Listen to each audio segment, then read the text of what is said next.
जी news portal के सभी दर्शकों को मेरा नमस्कार। और आज कुछ अलग दिखाया था आपको हमारे कैमरामैन ने, और उसका कारण ये था कि नेहरू गार्डन जो है जहाँ से हम रोज़ाना लाइव करते हैं, आज वो गुलजार है रोशनी से। मैंने 2-3 दिन पहले आपको एक खबर दिखा दी थी कि बहुत जल्दी यहाँ लाइटिंग होने वाली है और जितनी भी लाइटें ख़राब थी वो सब अब लग जाएंगी, और उम्मीद ये करते हैं कि नेहरू गार्डन जो है वो रोशन हो जाएगा। और आज जब मैं यहाँ पहुँचा, क्योंकि परसों के दिन जब मैंने सभापति महोदय से मुलाकात की थी तो उन्होंने तुरंत ही ये बात मुझसे कह दी थी कि अजय जी 1-2 दिन में पूरे नेहरू गार्डन की जो लाइटिंग की व्यवस्था है उसको दुरुस्त कर दिया जाएगा और लाइटिंग की व्यवस्था जो है वो ठीक हो जाएगी।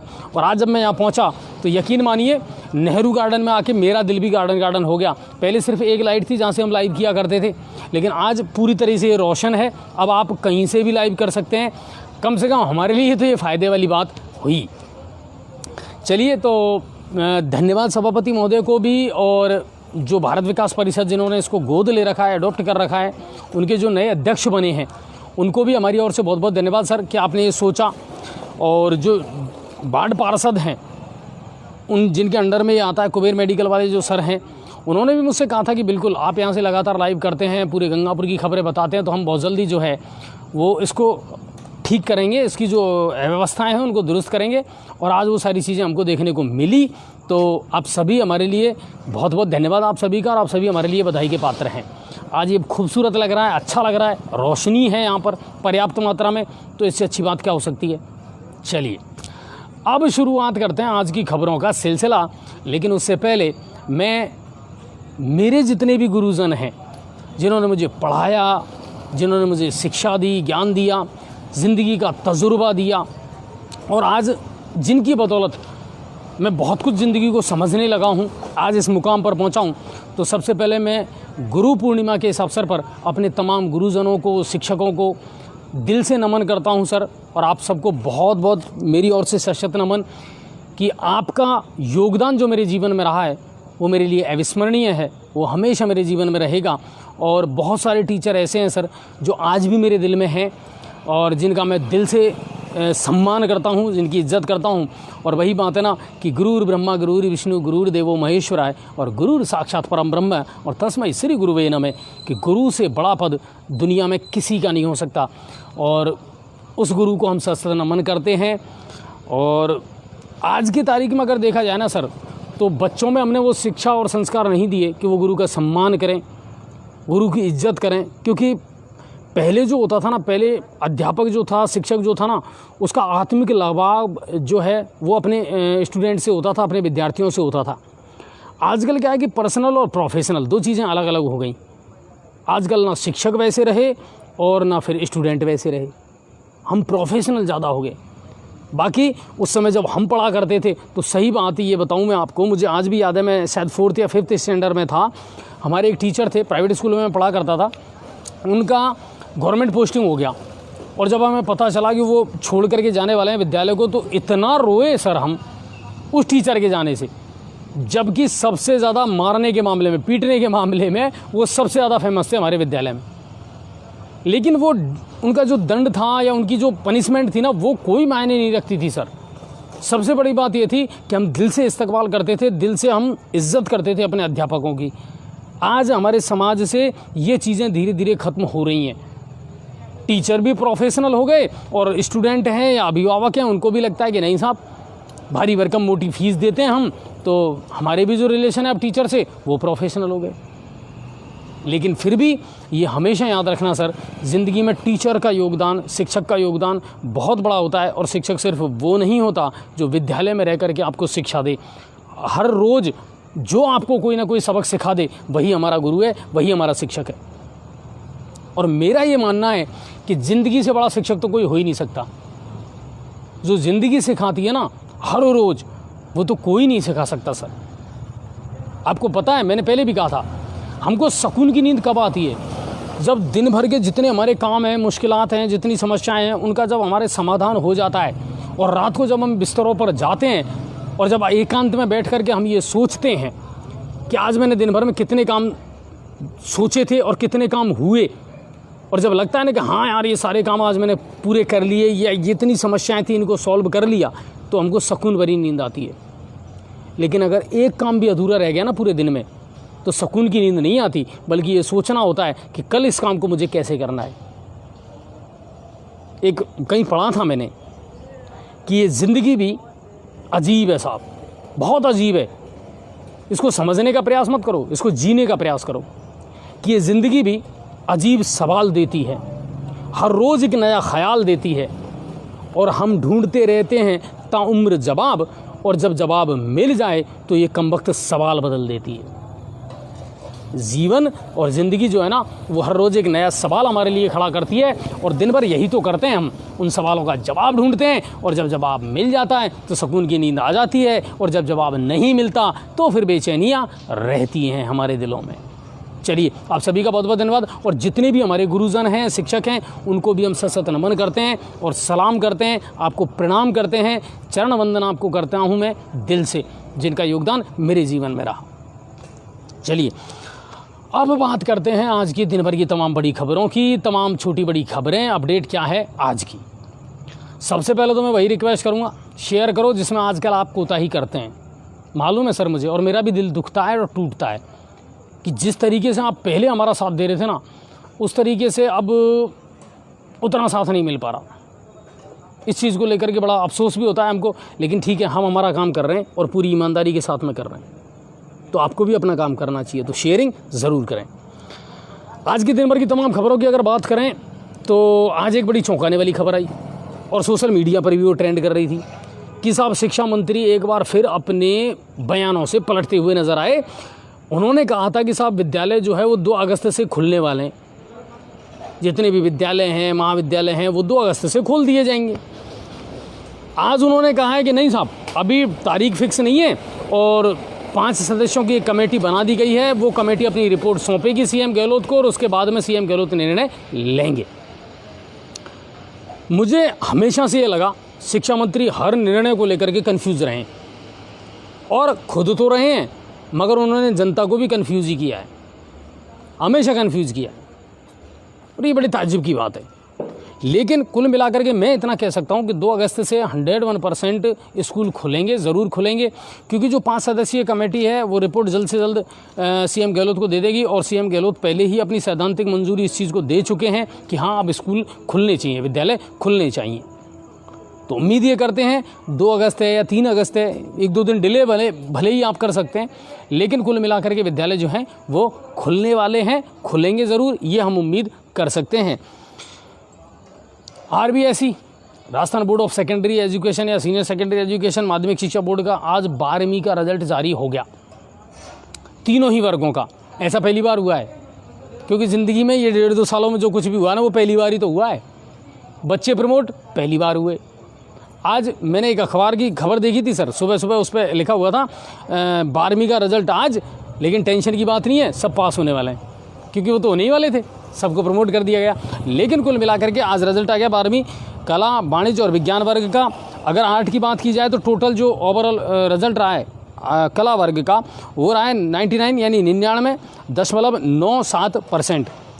इनमें से 99.41% छात्राएँ और 99.67% छात्रों ने बाजी मारी है आर्ट के रिजल्ट में। आर्ट में अगर बात की जाए तो कुल मिलाकर के 5,92,218 जो छात्र छात्राएं थे वो पंजीकृत हुए थे स्टूडेंट, और उनमें से जो है मैं आपको बताऊं कि 5,92,051 जो हैं उन्होंने एग्ज़ाम दी थी, उपस्थित ये हुए थे। तो इस हिसाब से रिजल्ट रहा। विज्ञान वर्ग की अगर बात की जाए तो 2,35,954 स्टूडेंट थे, वो परीक्षा में शामिल हुए। वाणिज्य में 31,989 जो है विद्यार्थी वो शामिल हुए, और इनका परिणाम आज जारी कर दिया गया है। विज्ञान का 99.48% रिजल्ट रहा है, और वाणिज्य की अगर बात की जाए तो 99.73% जो है वो रिजल्ट रहा है वाणिज्य का। तो आज RBSE ने अपने जो 12वीं के रिजल्ट हैं वो घोषित कर दिए गए हैं। जितने स्टूडेंट पास हुए हैं, जितने क्या सभी पास हुए हैं, तो सभी जो स्टूडेंट पास हुए हैं, चाहे वो कला वर्ग में हो, विज्ञान वर्ग में हो, वाणिज्य वर्ग में हो, उनको मेरी ओर से, जी न्यूज़ पोर्टल की ओर से बहुत बहुत बधाई। और अच्छा रहा रिजल्ट। सोशल मीडिया पर मेरे पास जितनी मार्कशीट आई है ना साहब, 100%, 99%, किसी का क्या, मगर शानदार नंबर मिले सबको और सब पास हो गए। मगर हम ये दुआ ज़रूर करें ऐसी सिचुएशन दोबारा ना देखनी पड़े। ठीक है, सरकार को जो उचित लगा सरकार ने किया, समय रहते करना ज़रूरी भी था। इस पेंडेमिक सिचुएशन से निकलने के लिए वक्त का इंतज़ार तो नहीं कर सकते, समय तो अपना चलता है, ज़िंदगी तो आगे चलेगी, और उस हिसाब से सरकार ने जो कदम उठाए वो ठीक है, लेकिन आगे ऐसी नौबत ना आए। जल्द ही गहलोत मंत्रिमंडल का होने वाला है विस्तार, और ये खबरें लगातार चलती आ रही हैं साहब, उठापटक भी चल रही हैं। सचिन पायलट जी जो हैं वो दिल्ली से आज जयपुर लौट आए हैं, कल टोंक का दौरा भी करेंगे, उनका विधानसभा क्षेत्र है। अजय माकन जी हैं और के वेणुगोपाल हैं, वो भी कल जयपुर पहुंचने वाले हैं, और बैठक होकर के और फिर नए चेहरों को ज़्यादा तवज्जो इस बार दी जाएगी, ये भी सही है। दूसरी बात, ऐसे मंत्री जो काम तो कर रहे थे लेकिन सक्रिय उतने नहीं थे, जिनकी परफॉर्मेंस अच्छी नहीं थी, उनकी होगी छुट्टी। ये बिल्कुल साफ मैं आपको बता रहा हूँ। गहलोत मंत्रिमंडल में बहुत सारे चेहरे ऐसे हैं जिनको अब बाहर का रास्ता देखना पड़ेगा।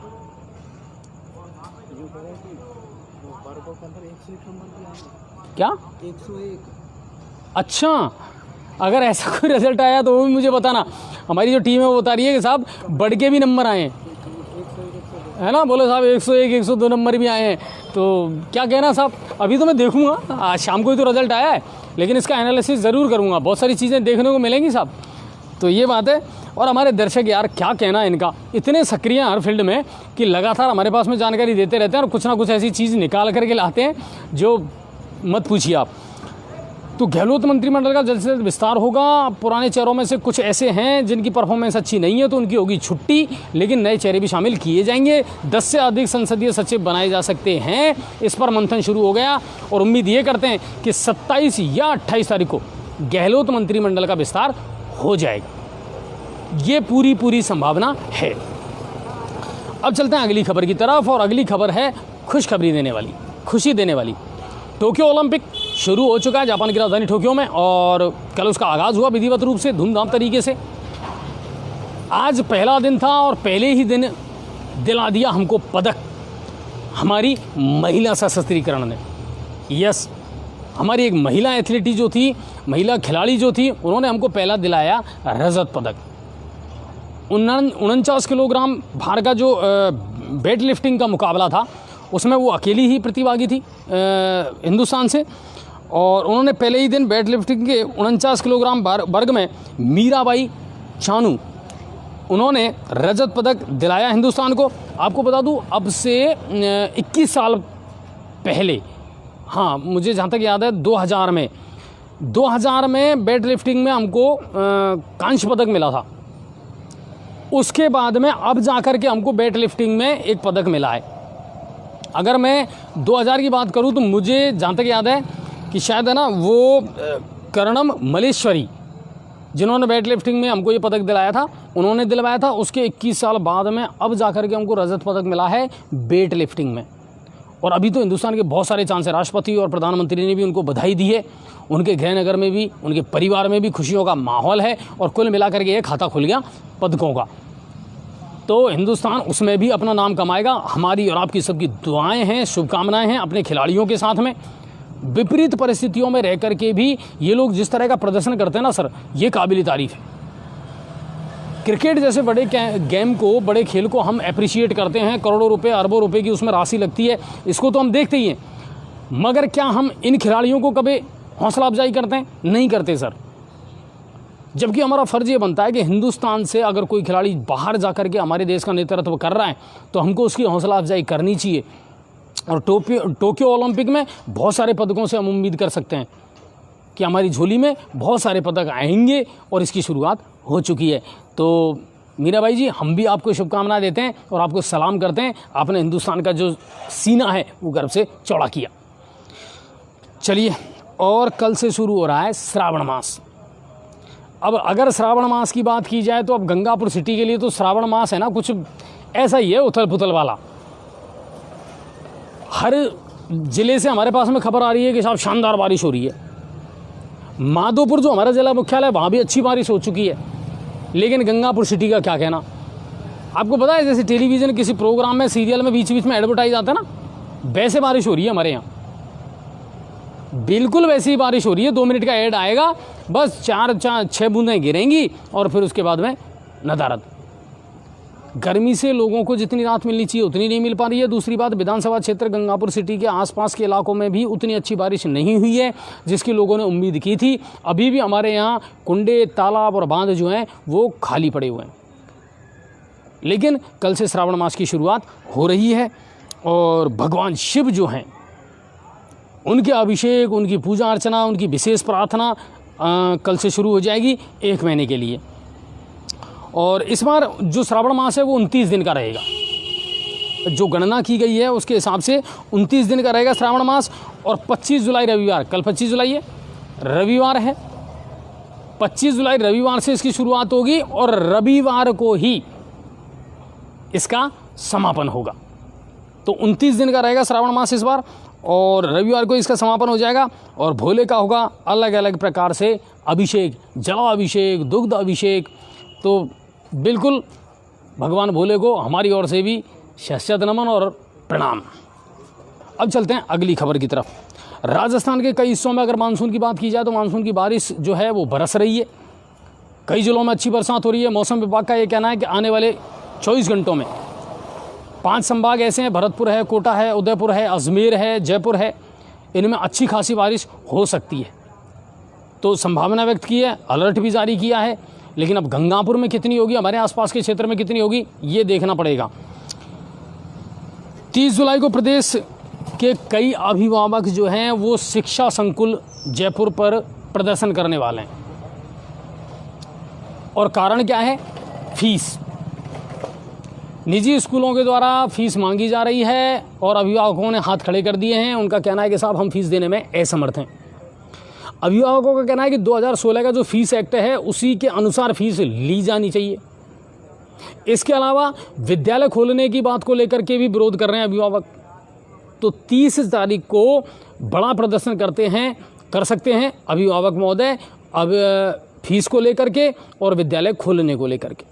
देखना होगा क्या कुछ इसको लेकर के सामने आती है अपडेट। नज़र बनी रहेगी हमारी इस खबर पर। तो ये थी प्रदेश स्तर की बड़ी खबरें। अब बात करते हैं जिला स्तर की, भरतपुर संभाग की तमाम खबरों की। तो सबसे पहले चलते हैं हम भरतपुर जिले की तरफ। हमारे यहाँ से क्या कुछ खबरें हैं, भरतपुर जिले से क्या कुछ खबरें। मंत्री भजन लाल जाटव जो हैं वो आज आरबीएम अस्पताल पहुँचे क्योंकि कल सेवर के पास में एक सड़क दुर्घटना हुई थी और उसमें 3 लोगों की मौत हो गई थी। बाकी कुछ लोग जो हैं वो गंभीर रूप से घायल हुए थे जिनका आरबीएम अस्पताल में इलाज चल रहा है। उनकी कुशल क्षेम पूछने गए और जो मृतकों के परिवार हैं उनसे उन्होंने मुलाकात की है, डॉक्टरों से और अधिकारियों से मुलाकात की है। इलाज किस तरह का चल रहा है इसको लेकर के उन्होंने जानकारी भी जुटाई है और घायलों से मिल करके मुलाकात कर के और उनको आश्वासन दिया है, उनको सांत्वना भी दी है और उनको ढांढस बंधाया है कि आप जल्द ठीक हो जाएंगे और व्यवस्थाओं का जायजा लिया। बैर के जगजीवनपुर सड़क हादसे में लोगों के या परिवार के जो मरने के सदस्य हैं उनके मरने का जो आंकड़ा है वो बढ़ता जा रहा है। आपको याद होगा 3-4 दिन पहले मैंने भी ये खबर आपको बताई थी। एक ही परिवार के लोग थे, 9 लोग एक कार में सवार थे। जगजीवनपुरा मोड़ पर अनियंत्रित होकर के कार और पेड़ से टकराई थी। इस खबर को मैंने आपको बताया था कि उसमें दादी पोते जो हैं उनकी मौके पर ही मौत हो गई थी और जो कपल है उनका जयपुर इलाज चल रहा था उनकी मौत हो गई थी। और फिर उसके बाद में एक जो युवती है, पोती जो थी, उसकी भी मौत हो गई। यानी 5 लोग पहले ही इसमें मौत का शिकार हो चुके थे और आज छठे व्यक्ति 21 वर्षीय जो है गौरव जोशी, उसका भी अस्पताल में, एसएमएस अस्पताल में इलाज के दौरान निधन हो गया। 9 लोग थे, 3 लोगों का अभी भी इलाज एसएमएस अस्पताल में चल रहा है और 6 लोगों की मौत हो चुकी है। बड़ा दर्दनाक हादसा था ये उस परिवार के लिए। और भरतपुर के पार्षद, ये बड़ी ज़ोरदार खबर है, बड़ी इंपॉर्टेंट खबर है, इस पर गौर ज़रूर करना। भरतपुर के जो पार्षद हैं वो सफाई व्यवस्था देखने के लिए और अन्य व्यवस्थाओं को देखने के लिए अब जाने वाले हैं एक टूर पर, स्टडी टूर जिसका नाम दिया गया है। और ये जाएंगे चंडीगढ़ और मोहाली। चंडीगढ़ और मोहाली की जो सफाई व्यवस्था है उसका आकलन, अवलोकन करेंगे, उसको देखेंगे और उसके बाद में उस चीज़ को एग्जीक्यूट किया जाएगा भरतपुर में। अच्छी बात है, देखना भी चाहिए। अन्य राज्यों में अगर कोई अच्छी चीज़ चल रही है, कोई अच्छी प्लानिंग चल रही है तो बिल्कुल उसको ऑब्जर्व करें, अपने यहाँ एग्जीक्यूट करें, अच्छी बात है, मगर करें। सिर्फ ये नहीं है कि तपरी करने के मूड से वहाँ चले गए साहब और सफाई व्यवस्था तो देखी नहीं, कुछ देखा नहीं, उसका इम्पैक्ट यहाँ कुछ हुआ नहीं है और लाखों रुपए खर्च करके और आप वापस घर आ गए। ये नहीं होना चाहिए। जा रहे हैं, अच्छी बात।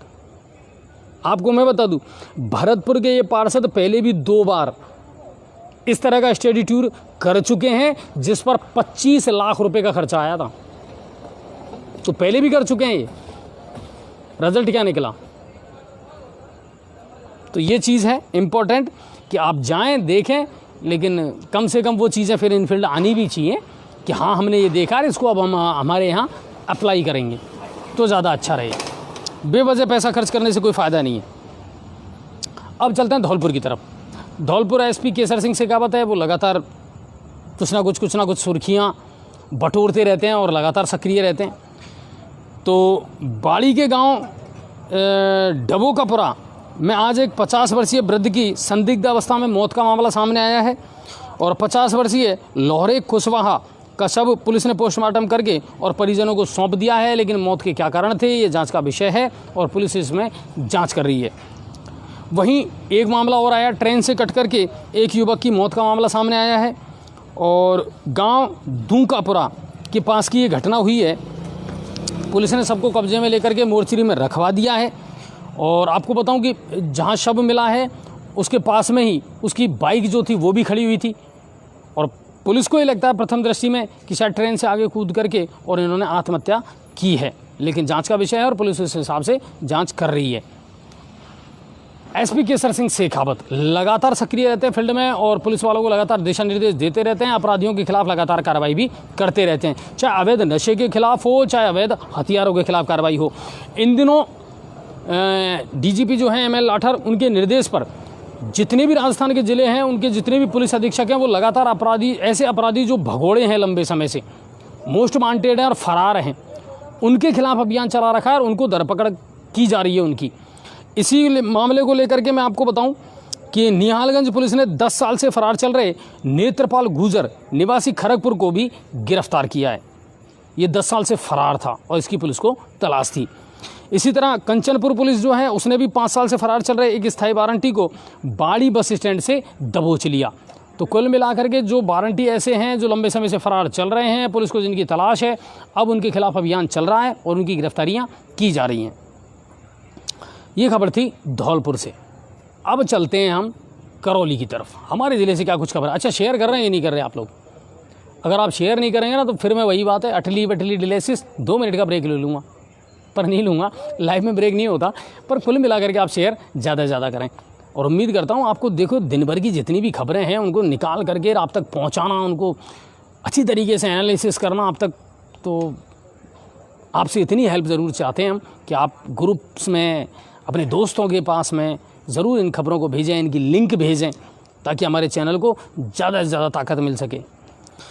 चलिए करौली की बात करते हैं। तो मासलपुर के गांव रोहर में आज एक बालिका जो है वो 11 kV लाइन जो थी उसकी टच में आ गई, करंट से वो गंभीर अवस्था में झुलस गई। तुरंत उसको मासलपुर चिकित्सालय में भर्ती करवाया गया और वहाँ उसका ट्रीटमेंट अभी भी जारी है। और बालिका का नाम है फुलवा, जो गंभीर रूप से घायल हुई। गंगापुर करौली मार्ग से आज सुबह सुबह आई एक बड़ी खबर ये आई साहब कि बजरी से भरी हुई एक ट्रैक्टर ट्रॉली ने, तेज़ रफ्तार जो ट्रैक्टर ट्रॉली थी उसने गंगापुर मोड़ जो है, जो गंगापुर की तरफ आता है, करौली गंगापुर मोड़ जो है, उस पर एक बाइक सवार को मार दी टक्कर और बाइक पर बैठी हुई महिला जो है उसकी घटनास्थल पर मौत हो गई, जबकि उसका दामाद जो है वो गंभीर रूप से घायल हो गया, जिसका जिला चिकित्सालय पर अभी भी इलाज चल रहा है। घटनास्थल पर जैसे ही महिला की मौत हुई, स्थानीय लोग इकट्ठे हो गए, शव को सड़क पर रख करके उन्होंने ज़बरदस्त किया प्रदर्शन और सड़क कर दी जाम। सूचना मिलने पर कोतवाली करौली, सदर थाना करौली और जो पुलिस अधिकारी हैं वो मौके पर पहुंचे, SDM भी पहुंचे और उन्होंने लोगों से की समझाइश। इसमें मैं आपको बता दूं, जो मृतका है मंगली देवी, उसकी घटनास्थल पर मौत हो गई। सूचना पर SDM देवेंद्र परमार और DSP मनराज मीणा सहित पुलिस के आला अधिकारी मौके पर पहुंचे, लोगों से समझाइश की। लोगों की मांग थी कि एक तो ये जो अवैध रूप से बजरी की ओवरलोडिंग ट्रैक्टर ट्रॉलियाँ चल रही हैं, आखिर ये निकल कैसे रही हैं पुलिस की नाक के नीचे होकर के और ये लगातार दुर्घटनाओं को अंजाम दे रही हैं।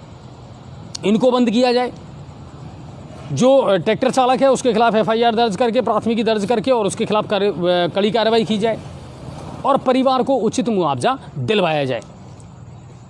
प्रशासन ने आश्वासन दिया है कि बिल्कुल जो उचित मुआवजा होगा वो मिलेगा और कार्रवाई की जाएगी। तब जाकर के लोगों ने वहाँ से जाम हटाया और काफ़ी कुछ हंगामा वहाँ हुआ, धरना प्रदर्शन भी चला, सड़क भी जाम हुई, लेकिन कुल मिलाकर के प्रशासन की समझाइश के बाद में वो जाम खोल दिया गया। वहाँ से ये खबर हमारे पास में सुबह आ गई थी। और जो बाइक चालक घायल है गिरिराज, वो मृतका का दामाद है, जिसका इलाज अभी भी चल रहा है। चलिए और अब चलते हैं सवाई माधोपुर की तरफ, यानी हमारे ज़िले से क्या कुछ खबर है। सवाई माधोपुर ज़िले से खबर यह है कि शिवाड़ का प्रसिद्ध जो घुसमेश्वर महादेव मंदिर है उसको आज रोशनी से सजाया गया है, बिल्कुल जगमगा दिया गया है, क्योंकि कल से श्रावण मास शुरू हो रहा है और भगवान शिव की होगी आराधना, उनका होगा अलग अलग रूप में अभिषेक। शिवाड़ हमारे यहाँ अगर सवाई माधोपुर ज़िले में बात की जाए तो बड़ा स्थान है साहब शिव जी का और महादेव जी का, तो वहाँ तैयारियां पूरी कर ली गई हैं और कल से लेकर के और 22 अगस्त तक श्रावण महोत्सव वहाँ मनाया जाएगा। श्रावण महोत्सव चलेगा 22 अगस्त तक शिवाड़ धाम में। अच्छा, एक चीज़ और मैं बता दूं कि ट्रस्ट के जो मंदिर के जो अध्यक्ष हैं उन्होंने कहा है, जो पुजारी है उन्होंने कहा है कोरोना गाइडलाइन का, सोशल डिस्टेंसिंग का बिल्कुल पालन किया जाएगा, उसी हिसाब से दर्शन करवाए जाएंगे, तो इसका पालन बिल्कुल किया जाएगा। और ये जो श्रावण महोत्सव है ये 22 तारीख तक चलेगा शिवाड़ में। ज़िले में राशन के गेहूं में कालाबाजारी और गड़बड़ झाले का मामला जो है आज वो निकल करके आखिर सामने आ गया। ये मामला आज का नहीं है, ये मामला बहुत पहले से चलता आ रहा था। हमारे जो साथी पत्रकार हैं पुरुषोत्तम जी, जो राशन डीलर भी हैं, वो लगातार इस मुद्दे को उठाते आ रहे थे। उन्होंने CMO को इसको लेकर के परिवाद दर्ज करवाया, शासन सचिव है उनके पास में लगातार वो शिकायत भेजते रहे और आखिर में रिजल्ट ये निकला साहब कि इसमें बड़ा घोटाला निकल करके आया है, गेहूं की कालाबाजारी राशन डीलरों के द्वारा। बिल्कुल सवाई माधोपुर ज़िले में एक बड़ा गड़बड़ झाला है ना, ये निकल करके सामने आया है। राशन डीलरों के कारण जो गेहूं की कालाबाजारी थी उसका ये मामला है। और मैं आपको इसमें बता दूं अच्छी तरीके से कि ज़िले के 67 जो राशन डीलर हैं उनके आवंटन और स्टॉक इसको करवाया गया है भौतिक सत्यापन, उसका भौतिक सत्यापन करवा दिया गया है और इनमें से 34 में सीधी करप्शन या सीधे भ्रष्टाचार मिला है, सीधी गड़बड़ी मिली है। और एक चीज़ और मैं बता दूं, अब इनके खिलाफ DSO ने FIR दर्ज करने के आदेश जारी कर दिए हैं। 34 राशन डीलर ऐसे हैं जिनके खिलाफ अब FIR दर्ज होगी, जिन्होंने गेहूं के स्टॉक में और इसके वितरण को लेकर के गड़बड़ की है, उनके खिलाफ FIR दर्ज होगी। वहीं बौली की जो EI है, जो अधिकारी थी बौली की वंदना मीणा, उनके खिलाफ भी 17 CC की कार्रवाई शुरू कर दी गई है, इसके भी आदेश जारी कर दिए गए हैं। उन्होंने भी अपने कार्य में लापरवाही की।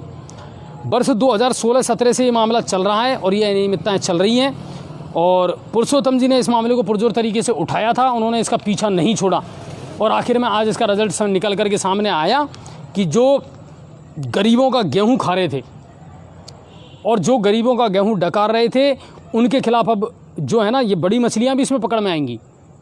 कितना कुछ चल रहा था आप देखिए, 67 में से 34 जो राशन डीलर है ना वो इसमें इसकी रडार में आए हैं और वो इनके घेरे में आए हैं। इनके खिलाफ अब FIR दर्ज हो जाएगी और जाँच होगी। बहुत गेहूँ खा लिया, अब जेल की हवा खाओ। तो अच्छा मामला था ये और भ्रष्टाचार का बड़ा मामला है। जिला कलेक्टर राजेंद्र किशन के नवाचार अब रंग लाने लगे हैं, लगातार वो कुछ ना कुछ कर रहे हैं। और मैंने भी इस खबर को पहले प्रमुखता के साथ में बताया था कि बेटी बचाओ बेटी पढ़ाओ अभियान के तहत उन्होंने एक प्रोग्राम चलाया था हमारी लाडो, है ना। और हमारी लाडो में बेटियों को हौसला देने के लिए, बेटियों को प्रमोट करने के लिए, बेटियों को खुशियां देने के लिए उन्होंने कुछ ना कुछ नया वो प्रोग्राम करते रहते हैं।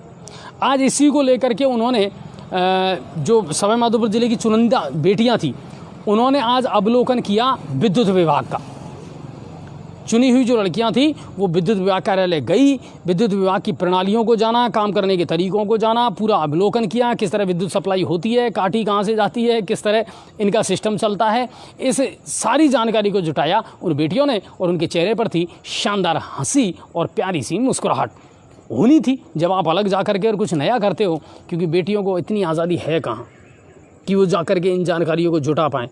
लेकिन राजेंद्र किशन जी ने जो मुहिम चलाई है हमारी लाडो के नाम से, यानी इन बेटियों को हौसला भी मिला है, इन बेटियों को आज़ादी भी मिली है, इन बेटियों को पंख भी मिले हैं और इन बेटियों को अब हौसला भी मिला है। इसके अलावा उन्होंने एक चीज़ और कही है कि 50 चुनिंदा बेटियों के द्वारा अब पौधारोपण का जो काम है उसको भी विशाल या बड़े पैमाने पर शुरू किया जाएगा। रणथंभौर रोड पर यह पौधारोपण किया जाएगा और बेटियां ही इसमें पार्टिसिपेट करेंगी और सामाजिक संगठनों के द्वारा उनकी सहायता की जाएगी और बेटियां पौधे लगाएंगी। तो जिला कलेक्टर राजेंद्र किशन जी जितने सख्त हैं उतने नरम दिल भी हैं और इस तरह के जो नवाचार वो करते आ रहे हैं ना, वो भी सराहनीय पहल है। ये थी सवाई माधोपुर से खबरें। अब बात करते हैं गंगापुर सिटी की। हमारे शहर से क्या कुछ खबरें हैं। सबसे अच्छी खबर तो ये है, जैसा मैंने आपको बताया, धौलपुर एसपी ने कार्रवाई की, भरतपुर से भी कार्रवाई हुई है। ऐसे भगोड़े अपराधी जो लंबे समय से फरार हैं, जिनके खिलाफ बहुत सारे मुकदमे दर्ज हैं लेकिन वो पुलिस की गिरफ्त में नहीं आ रहे हैं, इनको लेकर के अब पुलिस ने सरगर्मी से इस अभियान में तेजी लाना शुरू कर दिया। जिला पुलिस अधीक्षक राजेश सिंह जी, अतिरिक्त पुलिस अधीक्षक हिमांशु शर्मा जी और पुलिस उपाधीक्षक कालूराम मीना जी लगातार हर चीज़ पर मॉनिटरिंग करके और इन कार्रवाइयों को अंजाम भी दे रहे हैं। आज इसी तरह की एक कार्रवाई की गई है कोतवाली पुलिस गंगापुर सिटी और सदर थाना पुलिस गंगापुर सिटी के संयुक्त तत्वाधान में संयुक्त कार्रवाई में 15 साल से एक ऐसा अभियुक्त जो फरार चल रहा था और जिसको न्यायालय ने भी भगोड़ा घोषित कर रखा था, 5 से ज़्यादा उस पर प्रकरण और मुकदमे दर्ज थे। लूट, डकैती, चोरी, गंभीर रूप से मारपीट, इस तरह के मामले उस पर दर्ज थे और वो बंदा 15 साल से फरार था और उसको पकड़ा गया है उज्जैन से। उज्जैन में अपना नाम बदल करके, अपना व्यवसाय बदल करके और वो वहाँ रह रहा था प्रॉपर्टी डीलर बन करके। 2 मकान भी उसने वहाँ बना लिए अपने और दिल्ली वालों के नाम से रह रहा था मस्त। पुलिस ने उसको दबोच लिया। सलेमपुर का रहने वाला वो आरोपी है। मैं आपको उसके बारे में जानकारी देता हूँ। आरोपी दुर्गालाल पुत्र केदारलाल माली, ये 15 साल से विभिन्न प्रकरणों में फरार चल रहा था और आज पुलिस ने उसको गिरफ्तार कर लिया है, यानी अब उसको सलाखों के पीछे जाना पड़ेगा। इसके अलावा बिजली विभाग के 2 मामले हैं गंगापुर सिटी में। आपको याद होगा मैंने परसों बताया था कि मैंने ग्रामीण एईएन कुंजीलाल जी से मुलाकात की और काफ़ी मुद्दों पर उनसे बातचीत भी की है और मैं उनका धन्यवाद करना चाहूँगा कि एक तो मैंने उनके सामने अलीगंज का एक मुद्दा उठाया था कि सर अलीगंज के लोग परेशान हैं पिछले काफ़ी टाइम से कि दौलतपुर से आपने उस फीडर को जोड़ दिया है और वहाँ से जब सप्लाई हो रही है तो ट्रांसफार्मरों की कमी है, सिंगल फेज जो लाइन वहाँ जा रही है वो ट्रिपिंग करती है बार बार। और इस चीज़ को लेकर के वो खुद भी काफ़ी गंभीर नज़र आए और उन्होंने कहा कि बिल्कुल 3 फेज़ की जो लाइन है वो हमने वहाँ डालना शुरू कर दिया है। और आज मुझे खुशी है कि ट्रांसफार्मर वहाँ पहुँच गए और वहाँ के दर्शकों ने आज हमारे पास में फ़ोटो भी भेजे, मैसेज भी भेजे। जी न्यूज़ पोर्टल का धन्यवाद भी उन्होंने किया और ये कहा कि सर आपके प्रयासों से अब हमारे गाँव में जो बिजली की समस्या है ना उसका परमानेंटली निस्तारण हो जाएगा। क्योंकि मैंने दिन में भी आज कुंजीलाल जी को फ़ोन किया था कि सर लोग परेशान हैं, आप क्या कर रहे हैं, तो उन्होंने कहा कि बिल्कुल प्रोसेसिंग में थोड़ा सा टाइम लगेगा, बाकी 1 दिन में 2 दिन में 3 दिन में हम 3 फेज़ सप्लाई जो है अलीगंज क्षेत्र में शुरू कर देंगे और ये जो सिंगल फेस वाला और बार बार ट्रिपिंग का उनका जो झंझट है वो उससे हमेशा के लिए उनको मुक्ति मिल जाएगी। तो अलीगंज के लोगों को बधाई कि अब जो बिजली की समस्या थी ना आपकी, उससे आपको निजात मिल जाएगी और आज आपके यहाँ ट्रांसफार्मर पहुँच भी गए हैं और 3 फेज़ की जो सप्लाई है वो भी नियमित रूप से आपको मिलने लगेगी। और एईएन महोदय जो है ग्रामीण के कुंजीलाल जी, सर सलाम आपको भी धन्यवाद देता हूं।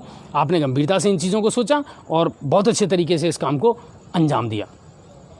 एक चीज़ और, पहले भी मैंने एक्सीएन साहब से मुलाकात की थी और कल भी जब वहाँ सेटलमेंट की मीटिंग चल रही थी तब भी मैं उनसे मिलने के लिए गया था।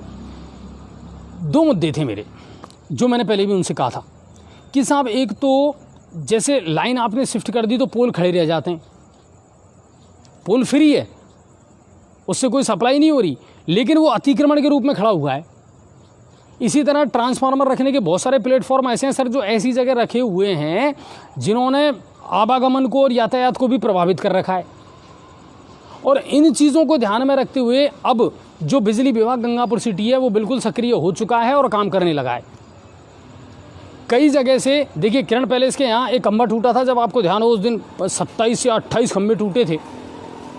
वो खंभा पड़ा ही था वहाँ, उसकी जगह दूसरा खंभा लगा तो दिया, लाइन शिफ्ट भी कर दी, लेकिन वो जो टूटा हुआ खंभा था ना वो अवरोधक बन करके वहीं पड़ा हुआ था, उसको वहाँ से हटा दिया गया। जहाँ जहाँ प्लेटफॉर्म टूटे हुए थे उनकी मरम्मत का काम शुरू कर दिया गया है। जहाँ पोल नीचे रह गए अब, क्योंकि सड़क उठ गई और ये खंभे बहुत पहले लगे थे सप्लाई के लिए, तो अब खंभे रह गए छोटे छोटे, तो तार हो गए नीचे, उनकी शिफ्टिंग का काम है वो भी अब विद्युत विभाग के द्वारा तेज़ी से किया जा रहा है। प्लेटफॉर्म जो टूट फूट गए या सड़क पर आ रहे हैं उनको भी अब वहाँ से हटा करके और दूसरी जगह शिफ्ट किया जा रहा है। तो मुझे इस बात की खुशी है और ये बताते हुए अच्छा लग रहा है कि अब बिजली विभाग ने, हमने इन मुद्दों को बहुत प्रमुखता के साथ में उठाया था और विद्युत विभाग अब इन पर गौर करने लगा है। और अब जो अतिक्रमण के रूप में जो बिजली के प्रॉपर्टी है उसको वहाँ से हटाया जा रहा है। जाल हैं उनको ठीक किया जाए, नालों में अगर कोई जालियाँ हैं तो उनको ठीक किया जाए ताकि कोई बड़ी दुर्घटना ना हो। तो ये काम किए जा रहे हैं विद्युत विभाग के द्वारा। 2 दिन से आप देख रहे होंगे सैनिक नगर या कॉलेज की तरफ है ना, वो 4 से 5 घंटे जो है विद्युत सप्लाई बंद रही है। उसका कारण यही था, उदय मोड़ से लेकर के और सैनिक नगर तक के तारों की शिफ्टिंग की जा रही है, प्लेटफॉर्म चेंज किए जा रहे हैं। तो इस काम को विद्युत विभाग इन दिनों कर रहा है और करना भी चाहिए। तो विद्युत विभाग का हम धन्यवाद और शुक्रिया अदा करते हैं। सर प्लीज़ गंभीरता के साथ में इन कामों को आप करते रहें ताकि आपको भी समस्या ना हो और जनता को भी राहत मिलती रहे। नांदोती, यस, नांदोती उपखंड में कल 2 जगह पर उपचुनाव है सरपंच के। एक तो खुद नांदोती में ही है ग्राम पंचायत में, क्योंकि वहाँ के जो सरपंच थे, अभी कुछ दिन पहले ही हमने आपको एक खबर दिखाई भी थी कि उनका देहांत हो गया, उनका निधन हो गया और तब से वो पद खाली चल रहा था। इसी तरह ग्राम पंचायत धौड़ेटा, वहाँ भी कल सरपंच पद के लिए हैं वो चुनाव होने वाले हैं। प्रशासन ने पूरी व्यवस्था कर ली है। थानाधिकारी बीर सिंह जी से मेरी बात हुई है, उन्होंने पूरी व्यवस्था, सुरक्षा व्यवस्थाओं का जायज़ा लिया है और निष्पक्ष रूप से, निडरता के साथ, निर्भीकता के साथ चुनाव संपन्न करवाए जाएंगे। तो उस पर हमारी नज़र बनी रहेगी। हमने वहाँ हमारे जो संवाददाता है राजेश जी, उनको कह दिया है कि सर दिन भर की जो खबरें हैं उनको आप अपडेट करते रहें और बताते रहें। शांतिपूर्ण तरीके से इन दोनों ग्राम पंचायतों में चुनाव संपन्न हो जाएँ, यही हम चाहते हैं और प्रशासन भी यही चाहता है। तो ये दिन भर की तमाम खबरें थी और जाते जाते एक जो खबर है वो मैं बता देता हूँ लालपुर उमरी की। लालपुर उमरी में जो सरपंच है उनसे मेरा निवेदन है, मैंने पहले भी आपको बताया है सर, हमारे पत्रकार वहाँ पहुँचे हैं तब उस समस्या का समाधान हो गया, लेकिन आज फिर वही समस्या खड़ी हुई है। मुख्य रास्ते पर पानी के भरने की समस्या, पूरा जो मुख्य रास्ता है उस पर पूरे पर पानी भरा हुआ है और कुछ लोग ऐसे हैं सर जिनकी हठधर्मिता और जिनकी मनमानी के चलते वो पानी भरा हुआ है, वो पानी नाले में नहीं जाने दे रहे, उन्होंने नाला ही ब्लॉक कर दिया। अब आप अनुमान लगा सकते हैं कि वो लोग कितने बेशर्म हैं और कितने गैर जिम्मेदार हैं। तो आपको अच्छा लग रहा है कि कोई आदमी गांव में आए और आपके गांव में, बीच गांव में कीचड़ लगा भरा हुआ है। इतनी दबंगता या इस तरह की हठधर्मिता किस काम की है? आप अपने गांव के विकास के बारे में नहीं सोच सकते? तो सरपंच महोदय जो है ना, उनसे हमारा निवेदन है, प्रशासन की हेल्प लीजिए सर, लेकिन उस रास्ते को क्लियर करवाइए आप। ये विधायक रामकेश जी मीणा और आमागढ़ का किला का ध्वज हटाने का जो मामला है वो अभी शांत नहीं हो रहा है, वो लगातार तूल पकड़ता जा रहा है। आज विधायक रामकेश मीणा के समर्थन में पूर्व विधायक और बहुत सारे वर्तमान विधायक जो हैं मीणा समाज के, उन्होंने भी अपना समर्थन दिया है। मगर पूछना यही चाहूँगा, समर्थन किस बात को लेकर के दिया है? किस बात को लेकर के दिया है? बयानबाजी को लेकर के, समाजों को लड़ाने को लेकर के, जाति?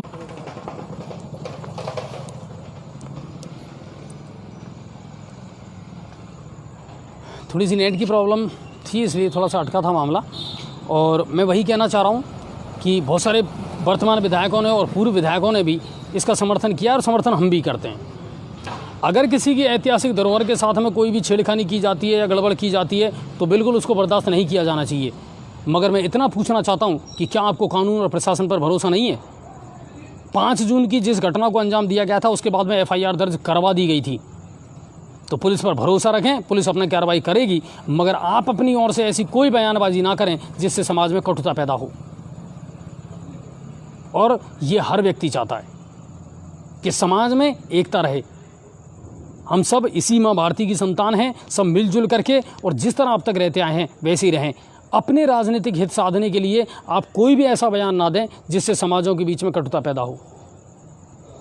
विधायक जितेंद्र मीणा ने भी आज इस बात को खुल करके कहा, उनका भी एक वीडियो वायरल हो रहा है कि समाज के जितने भी युवा हैं उनसे मैं यही कहना चाहूँगा, बिल्कुल अगर कोई किसी धर्म के साथ में, किसी की ऐतिहासिक धरोहर के साथ में छेड़खानी करता है तो उसके खिलाफ कार्रवाई होनी चाहिए।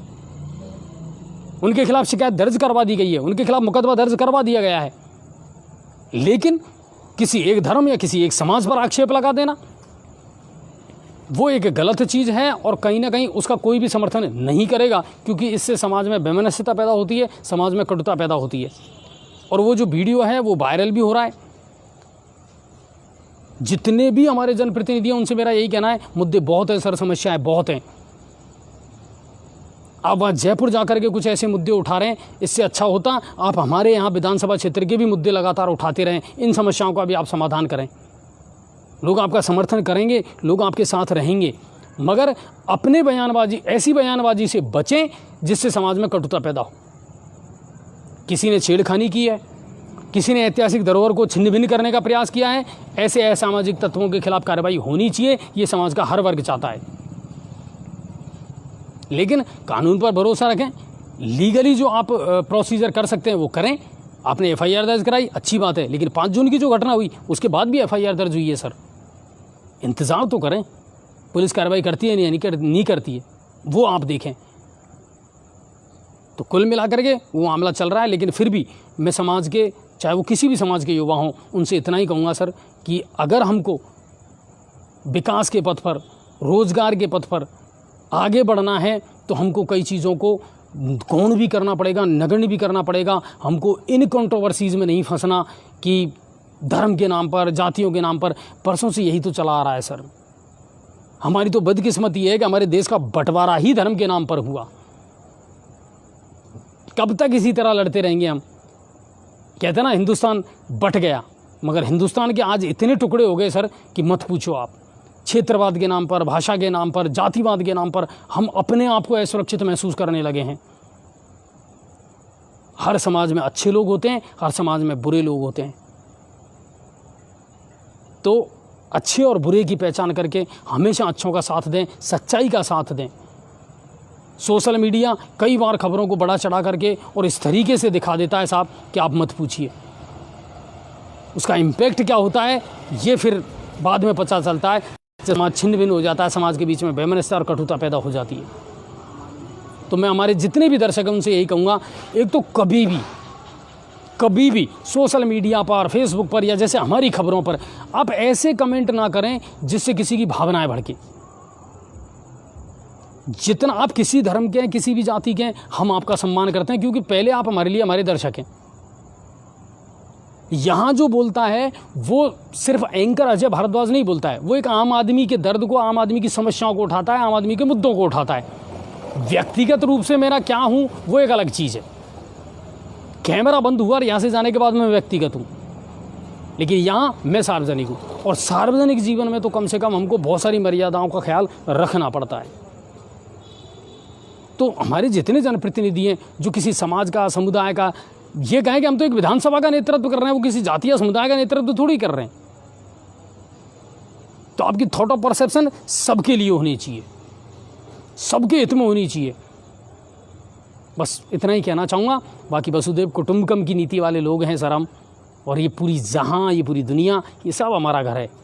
सब प्रेम से मिलजुल करके रहें। देश बड़ी महामारी के दौर से निकल रहा है, अर्थव्यवस्था गड़बड़ है, रोज़गार की स्थिति अच्छी नहीं है, व्यापार ठप पड़ा हुआ है। हमको इन मुद्दों पर सोचना है, हम क्या योगदान दे सकते हैं, देश कैसे आगे बढ़े, हम वापस ज़िंदगी को कैसे पटरी पर लौटा पाएँ। स्कूल विद्यालय बंद पड़े हैं, बच्चे घरों में कैद हैं, ऑनलाइन क्लासें चल पा रही हैं, लेकिन वो भी पूरा वैकल्प नहीं है। कई चीज़ें हैं सोचने के लिए जिन पर सोचना चाहिए। और फिलहाल तो ये सोचना चाहिए हवा बंद है और गर्मी और उमस ज़्यादा है। रात तक कोशिश ये करो बरसात आ जाए और चंद राहत की बूंदें जिस्म को भिगो दे। चलिए, आप सभी का बहुत बहुत धन्यवाद। और जाते जाते फिर से गुरु पूर्णिमा की सभी को बधाई। और मेरे जितने भी गुरुजन हैं, शिक्षक हैं, जिन्होंने ज़िंदगी के हर कदम पर मुझे कुछ ना कुछ ज्ञान दिया, उन सभी को मैं अपनी ओर से नतमस्तक और प्रणाम करता हूँ। और ये कहूँगा कि आपसे बड़ा योगदान मेरे जीवन में किसी का नहीं था, और आपने जो कुछ दिया वो आज तक मेरे पास में धरोहर के रूप में रखा हुआ है, जिसे मैं आगे तक भी लोगों तक और समाज तक पहुंचाने का प्रयास ज़रूर करूंगा। आप सभी का बहुत बहुत धन्यवाद। जय हिंद और जय भारत।